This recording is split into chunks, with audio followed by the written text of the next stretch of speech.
Hi, welcome back to Tony's How-Tos. In this video, I'll be showing you how to prepare your tax return. But before we start, hurry up and check out these offers under this video. So let's get started. So you might be wondering how to exactly prepare for your tax return here, especially if this is your first time. So what do you exactly need to do here?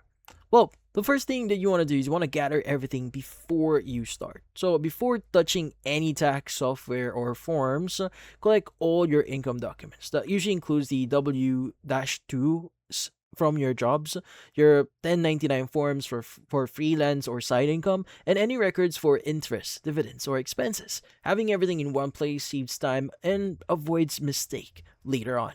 And next is you want to choose the right filing status and tax form here. So you want to go and decide how you're filing, like if you're single, married, or head of the household, because that affects which forms you use and how much tax you owe. Now, most people use tax software, but knowing your filing status up front helps everything line up correctly. Now, you want to go and just report your income accurately here. Now, you want to go and just enter all income sources exactly as shown on your documents. That includes wages, freelance income, interest from banks, dividends from investments. Missing income is one of the most common reasons tax returns get flagged. So accuracy matters here. So this is where you can lower your tax bill. So when you apply deductions and credits, that basically applies to you. So look for deductions like student loans, interest, or like retirement contributions, and credits like child tax credits or education credits. These can reduce how much tax you owe or increase your refund.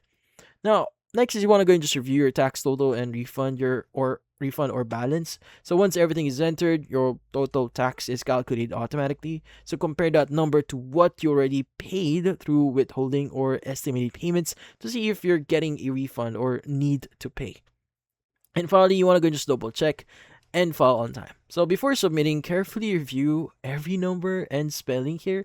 Small errors can delay refunds, so file before the official deadline to avoid penalties, and save copies of your return and documents for at least like 3 years in case you need them later. But that's about it. So if you found this video helpful, hit the like and subscribe button and watch our next video.